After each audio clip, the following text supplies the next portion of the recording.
Bom dia, o meu nome é Dalvo. Hoje é 2 de abril de 2015, são 9 horas e 16 minutos. Vamos dar continuidade à leitura do livro Boa Nova, pelo espírito Humberto de Campos, psicografado por Chico Xavier. Na leitura de hoje, o capítulo 12, Amor e Renúncia. O manto da noite caía de leve sobre a paisagem de Cafarnaum e Jesus, depois de uma das grandes assembleias populares do lago, se recolhia à casa de Pedro em companhia do apóstolo. Com a sua palavra divina, havia tecido luminosos comentários em torno dos mandamentos de Moisés. Simão, no entanto, ia pensativo, como se guardasse uma dúvida no coração. Inquirido com bondade pelo mestre, o apóstolo esclareceu: Senhor, em face dos vossos ensinos, como deveremos interpretar a vossa primeira manifestação, transformando a água em vinho nas bodas de Caná? Não se tratava de uma festa mundana? O vinho não iria cooperar para o desenvolvimento da embriaguez e da gula? Jesus compreendeu o alcance da interpelação e sorriu. Simão, disse ele, conheces a alegria de servir a um amigo? Pedro não respondeu, pelo que o mestre continuou. As bodas de Caná foram um símbolo da nossa união na terra. O vinho ali foi bem o da alegria com que desejo selar a existência do reino de Deus nos corações. Estou com os meus amigos e amo-os a todos. Os afetos da alma, Simão, são laços misteriosos que nos conduzem a Deus. Saibamos santificar a nossa afeição, proporcionando aos nossos amigos o máximo de alegria. Seja o nosso coração uma sala iluminada onde eles se sintam tranquilos e ditosos. Tenhamos sempre júbilos novos que os reconfortem.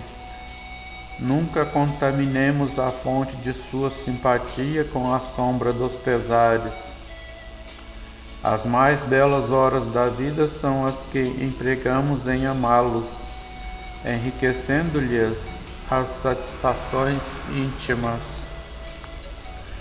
Contudo, Simão Pedro, manifestando a estranheza que aquelas advertências lhe causavam, interpelou ainda o mestre com certa timidez. E como deveremos proceder quando os amigos não nos entendam ou quando nos retribuam com ingratidão? Jesus pôs nele o olhar lúcido e respondeu: Pedro, o amor verdadeiro e sincero nunca espera recompensas.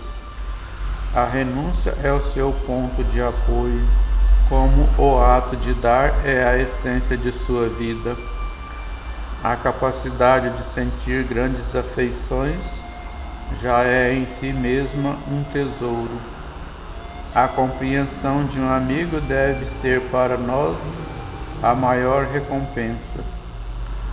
Todavia, quando a luz do entendimento tardar no espírito daqueles a quem amamos, deveremos lembrar-nos de que temos a sagrada compreensão de Deus, que nos conhece os propósitos mais puros. Ainda que todos os nossos amigos do mundo se convertessem um dia em nossos adversários, ou mesmo em nossos algozes, jamais nos poderiam privar da alegria infinita de lhes haver dado alguma coisa. E com um olhar absorto na paisagem crepuscular, onde vibravam sutis harmonias, Jesus ponderou profeticamente: o vinho de Caná poderá transformar-se um dia no vinagre da amargura. Contudo, sentirei mesmo assim júbilo em sorvê-lo, por minha dedicação aos que vim buscar para o amor do Todo-Poderoso. Simão Pedro, ante a argumentação consoladora e amiga do Mestre, dissipava as suas derradeiras dúvidas, enquanto a noite se apoderava do ambiente, ocultando o conjunto das coisas no seu leque imenso de sombras. Muito tempo ainda não decorrera sobre essa conversação, quando o Mestre, em seus ensinos, deixou perceber que todos os homens que não estivessem decididos a colocar o reino de Deus acima de pais, mães e irmãos terrestres, não podiam ser seus discípulos. No dia desses novos ensinamentos, terminados os labores evangélicos, o mesmo apóstolo interpelou o Senhor na penumbra de suas expressões indecisas: Mestre, como conciliar estas palavras tão duras com as vossas anteriores observações relativamente aos laços sagrados entre os que se estimam? Sem deixar transparecer nenhuma surpresa, Jesus esclareceu: Simão, a minha palavra não determina que o homem quebre os elos santos de sua vida. Antes, exalta os que tiverem a verdadeira fé para colocar o poder de Deus acima de todas as coisas e de todos os seres da criação infinita. O amor dos pais não constitui uma lembrança da bondade permanente de Deus. O afeto dos filhos não representa um suave perfume do coração. Tenho dado aos meus discípulos o título de amigos, por ser o maior de todos. O Evangelho, continuou o Mestre, estando o apóstolo a ouvi-lo atentamente, não pode condenar os laços de família, mas colocar acima deles o laço indestrutível da paternidade de Deus. O reino do céu no coração deve ser o tema central de nossa vida. Tudo mais é acessório. A família no mundo está igualmente subordinada aos imperativos dessa edificação. Já pensaste, Pedro, no supremo sacrifício de renunciar? Todos os homens sabem conservar, são raros os que sabem privar-se. Na construção do reino de Deus, chega um instante de separação que é necessário se saiba suportar com sincero desprendimento. E essa separação não é apenas a que se verifica pela morte do corpo, muitas vezes proveitosa e providencial, mas também a das posições estimáveis no mundo, a da família terrestre, a do viver nas paisagens queridas, ou então a de uma alma bem amada que preferiu ficar à distância entre as flores venenosas de um dia. Ah, Simão, quão poucos sabem partir por algum tempo do lar tranquilo ou dos braços adorados de uma afeição por amor desse reino que é o tabernáculo da vida eterna. Quão poucos saberão suportar a calúnia, o apodo, a indiferença, por desejarem permanecer dentro de suas criações individuais, cerrando ouvidos à advertência do céu para que se afastem tranquilamente. Como são raros os que sabem ceder e partir em silêncio, por amor ao reino, esperando o instante em que Deus se pronuncia.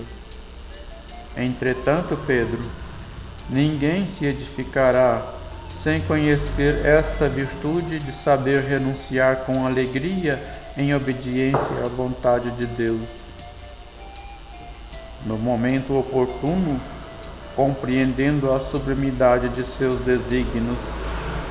Por esta razão, os discípulos necessitam aprender a partir e a esperar aonde as determinações de Deus os conduzam, porque a edificação do reino do céu no coração dos homens deve constituir a preocupação primeira, a aspiração mais nobre da alma, as esperanças centrais do espírito. Ainda não havia anoitecido. Jesus, porém, dava por concluídas as suas explicações, enquanto as mãos calosas do apóstolo passavam de leve sobre os seus olhos úmidos. Dando o testemunho real de seus ensinamentos, o Cristo soube ser em todas as circunstâncias o amigo fiel e dedicado. Nas elucidações de João, vemo-lo a exclamar: já não vos chamo servos, porque o servo não sabe o que faz o seu senhor. Tenho-vos chamado amigos, porque vos revelei tudo quanto ouvi de meu Pai. E na narrativa de Lucas, ouvimos-lo dizer antes da hora extrema: tenho desejado ansiosamente comer convosco esta Páscoa antes da minha paixão. Ninguém no mundo já conseguiu elevar a altura em que o Senhor as colocou.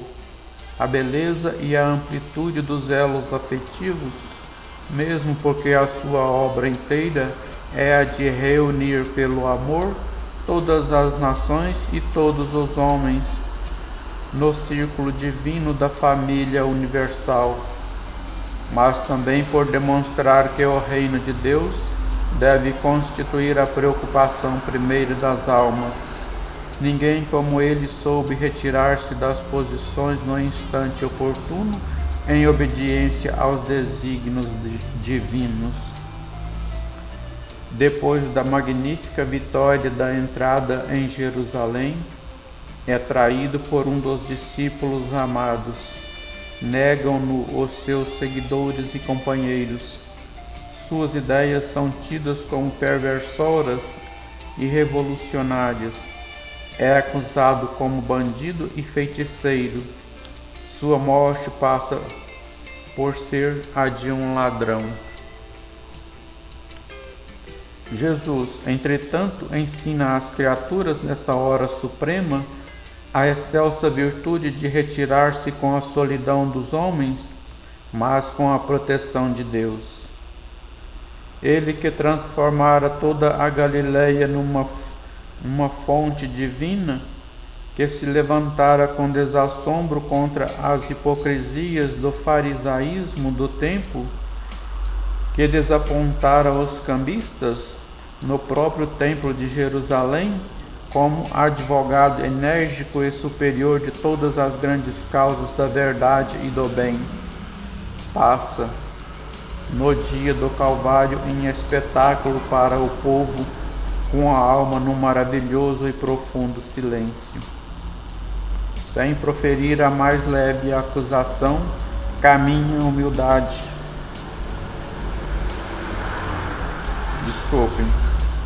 Sem proferir a mais leve acusação, caminha humilde, coroado de espinhos, sustendo nas mãos uma cana imunda à guisa de cetro, vestindo a túnica da ironia sob as cusparadas dos populares exaltados.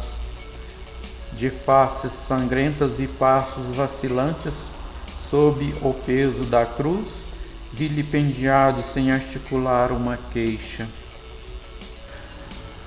No momento do Calvário, Jesus atravessa as ruas de Jerusalém como se estivesse diante da humanidade inteira, ensinando a virtude da renúncia por amor do reino de Deus, revelando por essa a sua derradeira lição. Amém.